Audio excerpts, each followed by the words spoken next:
Bonjour et bienvenue dans ce point bourse du 7 février 2024. Alors aujourd'hui, on va parler du CAC 40 comme d'habitude, des actions du CAC qui ont donné leurs résultats et celles qui vont donner aussi leurs résultats prochainement, de quelques actions aussi qui ont pas mal bougé, et puis des chiffres aussi sur l'Europe et l'Allemagne notamment.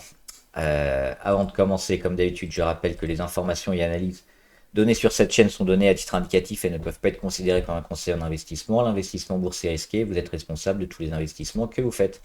Alors on commence avec les indices étrangers, notamment aux États-Unis. On a vu dernièrement que le marché de l'emploi était plutôt fort et que l'économie américaine était plutôt résiliente, ce qui était un peu une mauvaise chose entre guillemets pour les actions, c'est-à-dire que les taux directeurs vont avoir du mal à descendre avec la baisse de l'inflation qui est reportée, mais ça dénote quand même une certaine force du marché US et on le voit ici sur le Dow Jones, toujours au niveau de quasiment de ses plus hauts. Ça fait juste 2 jours qu'il est quasiment sur les mêmes niveaux, mais il a battu un record, c'était vendredi dernier, le 2 février. Donc pour l'instant, toujours haussier à ce stade sur le dos. Le Nasdaq, c'est encore plus fort. Il est aujourd'hui à son plus haut historique en cours de séance, porté par les 7 magnifiques. On a vu, il faudra attendre un tassement, une consolidation sur les 7 magnifiques pour voir un peu le Nasdaq un peu plus bas et consolider. Pour l'instant, il n'y a pas tellement de signes, même si on a quelques actions, notamment Tesla, éventuellement Apple aussi, qui pourraient être appelées à corriger un peu plus. Il y a toujours les grosses qui tirent vers le haut. Et enfin, la Chine. La Chine, on l'avait vu aussi récemment avec le Dow Jones Shanghai, qui a énormément, qui s'est un peu repris dernièrement. Là, c'est la cotation d'hier avec plus 4%. On le voit, il y a une grosse reprise, mais toujours baissier. Mais on a peut-être le début de la fin. Et puis sur le CSI 300 en Chine, on le voit aussi dernièrement, ça commence à bien monter. Et là, en 4 séances, on a repris quand même plus de 6%. Donc c'est intéressant, on remonte un petit peu sur le CSI 300 en Chine. La Chine qui essaye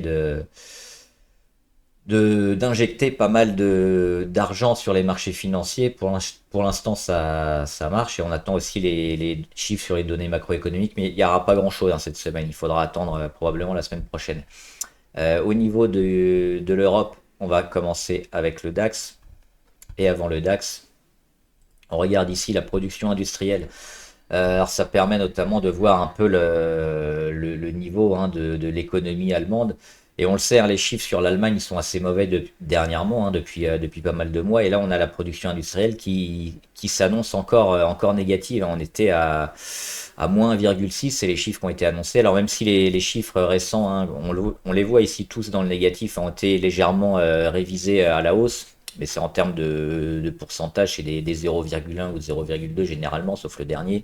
On est toujours très négatif sur l'économie allemande, qui a beaucoup de mal à repartir. Et on sait, l'économie allemande, c'est la première économie d'Europe. Donc c'est un peu ennuyeux pour toute la zone euro. Les chiffres, ils sont mauvais, on s'y attendait, et ils sont encore peut-être pires que prévu, moins 1,6. C'est pour ça qu'on a quand même quelques doutes sur le DAX notamment, et qu'on pouvait éventuellement le shorter. On en a parlé hier. Moi, j'ai mis une position aujourd'hui en négatif, donc en short sur le DAX, parce qu'on est ici sur des plus hauts, autour des 17 000, et qu'on a vu l'économie a un peu de mal. Donc si les grosses entreprises comme Allianz, Bayer, Siemens et autres, SAP aussi, il y a quelques 7-8 gros comme ça du DAX qui vont avoir du mal. Le DAX devrait repartir au moins en consolidation, parce que là, il est quand même sur des plus hauts. Donc, et vu les chiffres macroéconomiques, c'est quand même assez hallucinant. Donc, on attend l'indice allemand un peu plus bas. Au niveau du CAC 40, toujours pas grand-chose. Un jour on perd, un jour on gagne, on se maintient ici, il n'y a pas trop de volatilité pour l'instant. C'est surtout les résultats qui vont donner un peu le là sur le CAC 40. Et on a eu Total aujourd'hui, on va en reparler. Il y a Vinci également. Demain, il y a beaucoup d'autres actions. Il y a ArcelorMittal, Crédit Agricole, L'Oréal, Kering, Société Générale, Unibail notamment, qui vont annoncer leurs résultats. Donc ça va finir un peu la saison des résultats sur les gros et peut-être oublier la possible hausse, hein, sur le CAC, parce qu'on voit qu'il n'y a plus tellement de catalyseurs maintenant, hein, à part des résultats énormes comme on a eu ici avec le Gap, c'était LVMH, hein, avec tout le luxe. Et on a vu que sur les actions du luxe, notamment celles qui n'ont pas donné leurs résultats comme L'Oréal et Kering, elles sont quand même montées, donc elles ont profité de l'effet déjà, de l'effet LVMH. Si elles annoncent leurs résultats, il y aura probablement une partie qui sera déjà pricée par le marché. Donc je pense que même les bons résultats qui vont arriver, notamment sur le luxe, auront du mal à refaire partir le CAC. Donc on est plutôt en mode construction un peu plus vers le bas pour probablement aller combler le gap, hein, toujours sur le CAC 40. Mais à ce stade-là, au niveau graphique, il y a pas grand-chose, hein. On scrutera plutôt les résultats des entreprises. C'est ça qui est intéressant. On va regarder quelques actions intéressantes. Alors notamment, on va aller sur le CAC. Il y avait Hermès justement qui annonce leurs résultats bientôt, hein. C'est demain. C'est vendredi, pardon. Vendredi, Hermès, si je les trouve, ils sont ici. Plus 1%, et on le voit. Résistance à 2036, c'était fin mai 2023, août 2023, décembre 2023, et aujourd'hui, donc février 2024, on est encore dessus, et pour l'instant ça passe pas. Et regardez, là c'était le gros gap, c'est quoi? C'est l'annonce d'LVMH avec les résultats énormes. Hermès en a profité comme les autres pour monter, c'est-à-dire qu'ils ont anticipé les bons résultats sur le luxe. Donc les résultats qui vont arriver maintenant sur Hermès, je pense pas qu'ils vont booster vraiment le titre. Euh, Au contraire, on est peut-être ici sur une zone trop compliquée pour le moment. Alors il faut attendre la confirmation, hein, avoir peut-être quelques chandeliers au-dessus ou quelques chandeliers au-dessus pour voir une zone bien marquée en termes de support ou de résistance. Mais pour l'instant, on serait plutôt enclin à les voir peut-être consolider un petit peu vers le bas, Hermès. On a Michelin aussi. Alors Michelin, je les aime bien. Hop, alors, ils n'ont pas bougé aujourd'hui. On va dézoomer, hein. On a la grosse correction ici de 2022. Et puis fin 2022, puis tout 2023, on a la reprise, hein, sur Michelin, avec les chiffres qui étaient plutôt encourageants. Et ce qui est intéressant, c'est les plus bas. Là, à chaque fois, les plus bas sont de plus en plus hauts, on le voit ici, hein, avec les zones de consolidation qui sont bien rachetées, notamment le support ici à 26 euros. Puis on revient généralement sur les moyennes les plus longues et c'est racheté encore. Donc petit à petit, on monte comme ça. On progresse, on consolide, et puis le cours ne fait que monter. Et puis là, hop, on va zoomer. La dernière phase, hein, de congestion, depuis la rupture ici du 14 novembre, avec le plus haut qui a été marqué ici. À nouveau, on confirme l'oblique, hein, parallèle à la moyenne à 20 jours. Le petit support à 30,10. On a également un support à 29,45 qui pourrait éventuellement fonctionner, mais pour l'instant, c'est plutôt favorable. Et puis au niveau de la MACD, la consolidation qui arrive probablement à son terme, hein. La première phase ici pour retrouver la ligne des zéros, la deuxième phase en négatif. Là, on est en embuscade en territoire négatif, on attend les bonnes nouvelles, l'inversion de tendance, peut-être la rupture ici de l'oblique. Si ça a lieu, si on a quelques volumes, si on a quelques gros chandeliers, ce sera certainement un signal d'achat sur Michelin. Alors pour l'instant, on ne l'a pas, mais le jour où on viendra ici sur les 31 ou 31,5, moi je serai probablement acheteur sur Michelin. Pernod Ricard aussi, ils sont intéressants. Alors, ils ont été un peu descendus, Pernod Ricard. On sait aussi qu'il y a eu quelques soucis avec le marché chinois notamment.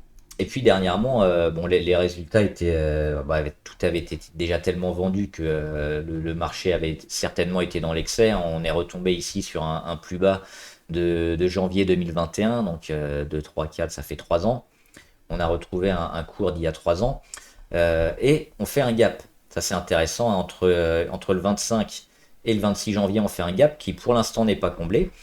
Et on est en train de se maintenir. Alors il y aura peut-être quelque chose à faire si notamment on arrive à se maintenir sur ces niveaux-là. On le voit, hein, le support à 154 qui est assez marqué sur la valeur et sur lequel on est en train de revenir. Donc pour l'instant, s'il tient, c'est peut-être un gap qui ne sera pas comblé et donc un retour de Pernod Ricard. Euh, un peu plus vers le haut, mais pour l'instant, ça reste quand même, ça reste une tendance baissière, mais possiblement en retournement, c'est-à-dire que les plus bas sont probablement atteints sur ces niveaux-là. Il faudra espérer confirmer ça, mais il se passe quelque chose quand même sur Pernod Ricard. Si on veut tenter un retournement avec des pourcentages intéressants, parce que la tendance reste quand même assez négative, hein, donc c'est pas C'est pas une valeur sur laquelle on va investir beaucoup très fort, mais on peut quand même tenter au moins à minima un début de retournement sur Pernod Ricard. On a la Société Générale aussi, on a fait la BNP hier, la Société Générale c'est un peu la même chose, on en a parlé. Le mois de février, on viserait certainement un plus bas sur des points pivots, des points supports, les 21,30 pour Société Générale, c'est ce qu'elle est en train de faire, hein, comme la BNP. Euh, on va peut-être arriver sur la zone, la BNP on y est déjà, on va peut-être encore baisser, mais sur Société Générale on y est presque. La zone qui nous intéresse pour du moyen long terme sur les bancaires. Donc on attend éventuellement la fin ici.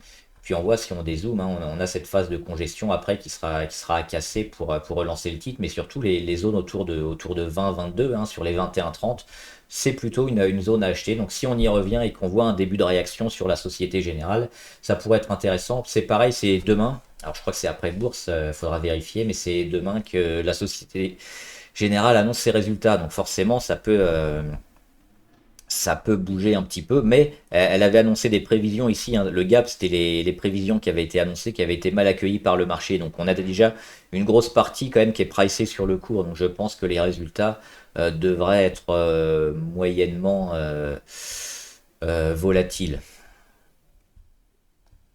On a Biomérieux. Biomérieux, elle est pas mal aussi.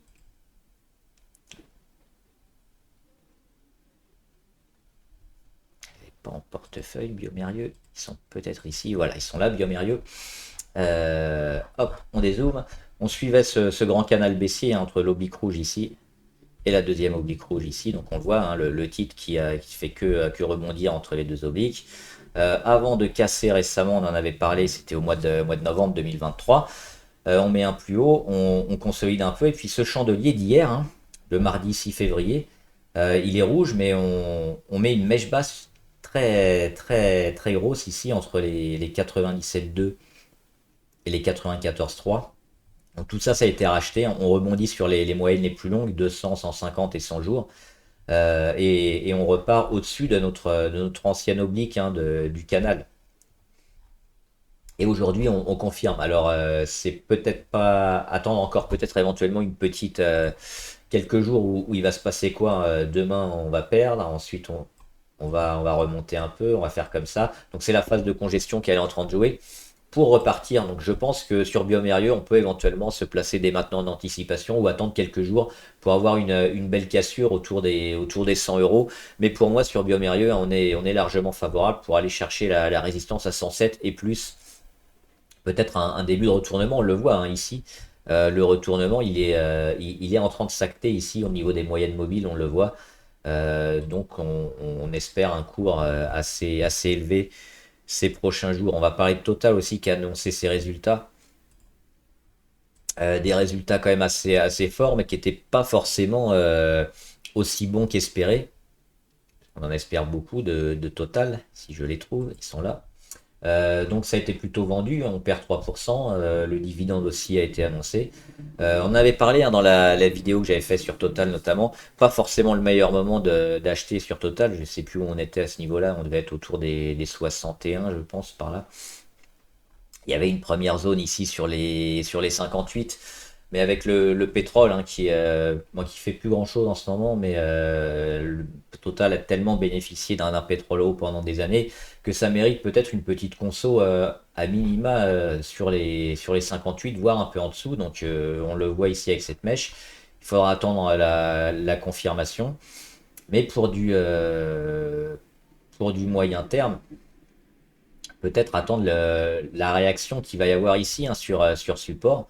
Parce que s'il y a une réaction, ça sera probablement à acheter, mais support à 57,9, moyenne à 200.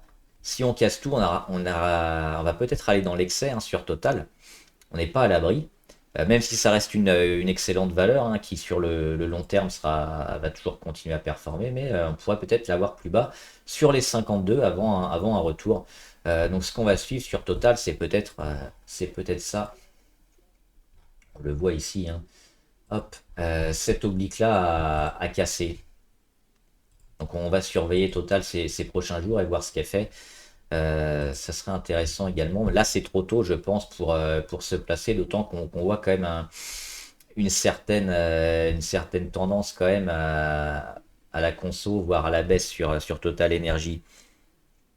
On a également Sartorius qui a annoncé alors une augmentation de capital, mais qui n'est pas énorme sur Sartorius. Le titre a un peu baissé en cours de séance, il est reparti à la hausse en fin de journée. Alors c'est une augmentation de capital qui est assez peu faible et qui devrait avoir un effet dilutif d'environ 5% sur les actuels actionnaires de Sartorius. S'ils ne participent pas à l'augmentation, donc c'est relativement faible, on l'a dit, on devrait rester quand même potentiellement dans une phase de retournement moyen terme, hein, sur le titre. Il faudra surveiller quand même que ça pique pas du nez, parce que si l'augmentation de capital est moyennement jouée, hein, par les actionnaires, ça pourrait mettre un coup d'arrêt. Par contre, si c'est une réussite, ça devrait continuer, hein, la confirmation, aller taper les 263, qui est la résistance, et continuer d'aller plus haut. Donc, a priori toujours favorable sur Sartorius, mais on regarde quand même de pas revenir sous la zone des 230 à 225. Ça pourrait être un signal un peu inquiétant. Et enfin, on finit avec les deux V, Veralia et Vallourec. Veralia, pourquoi? Parce qu'elle a fait un petit gap aujourd'hui. Alors ça a été un petit peu vendu, mais on a cassé notre oblique ici de correction sur les plus hauts, hein, et on le voit avec le support à 31,2 qui est racheté, la volatilité qui est de plus en plus faible. Et là, on a aujourd'hui la cassure. Alors, le point négatif, c'est que c'est un chandelier rouge. C'est pas terrible, c'est-à-dire que ça a été vendu en cours de séance. Le point négatif, c'est qu'on fait un gap et qu'on fait quand même une cassure d'oblique et on est au-dessus des Bollinger. Donc, elle envoie quand même des signaux un peu contradictoires. C'est éventuellement à confirmer demain, à voir ce qu'on va avoir demain. Mais on a peut-être le redémarrage sur Verallia, qui est plutôt une boîte qui fait de l'argent et qui est orientée à la hausse dernièrement. Ça aussi, il faut le surveiller toute la semaine. Et puis l'oblique RSI, éventuellement, si on a un gros boom, on ira la casser et on lancera peut-être la continuation de la tendance. Là, qui s'est un peu rendu neutre, hein, ces derniers jours, ces dernières semaines. Mais il y a quand même un potentiel intéressant tant qu'on tient le support à 31,2. Donc c'est à surveiller toute cette semaine, hein, ce que Veralia va faire. Et enfin Vallourec. Alors Vallourec est intéressant aussi, hein, sur les parapétrolières. On a parlé énormément de cette résistance ici à 14,50. On y est revenu dernièrement, on l'a dépassé avec la mèche, hein, du 2 février. Aujourd'hui elle consolide. Moi, ce que j'aime bien, c'est les plus bas, hein. J'en ai parlé, les plus bas à chaque fois de plus en plus haut, et puis éventuellement des supports intermédiaires qui se remontent eux aussi également. Donc, ce qu'il faut regarder sur Vallourec, c'est, alors déjà, les volumes sont pas mal, hein. Ils sont pas. Alors, ce qu'on attend, c'est peut-être ça, hein, des volumes autour de 4 millions. Là, on est sur du 2 millions 5, 3 millions.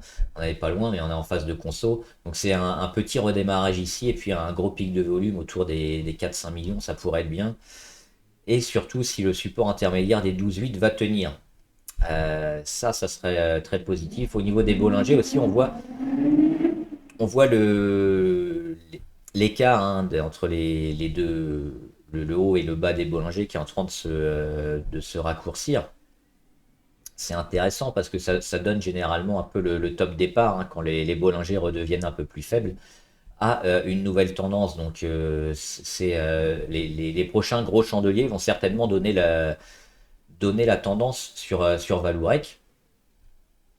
Je pense d'ici le mois de février, certainement, hein, mais peut-être même d'ici dans les 10 prochains jours, on aura certainement une tendance intéressante à avoir pour acheter Vallourec, parce que la résistance qu'on vient taper ici de plus en plus fréquemment, avec des plus bas de plus en plus hauts, devrait lâcher euh, prochainement. Alors ça, c'est à confirmer, bien sûr, si on tient les supports majeurs et les supports intermédiaires. Voilà, j'espère que la vidéo vous a aidé. N'hésitez pas, hein, à me dire en commentaire ce que vous en pensez, me donner les valeurs que vous avez en portefeuille, les valeurs que vous voulez qu'on analyse, et puis votre avis sur la bourse, et le marché en général. Bon trade, à plus!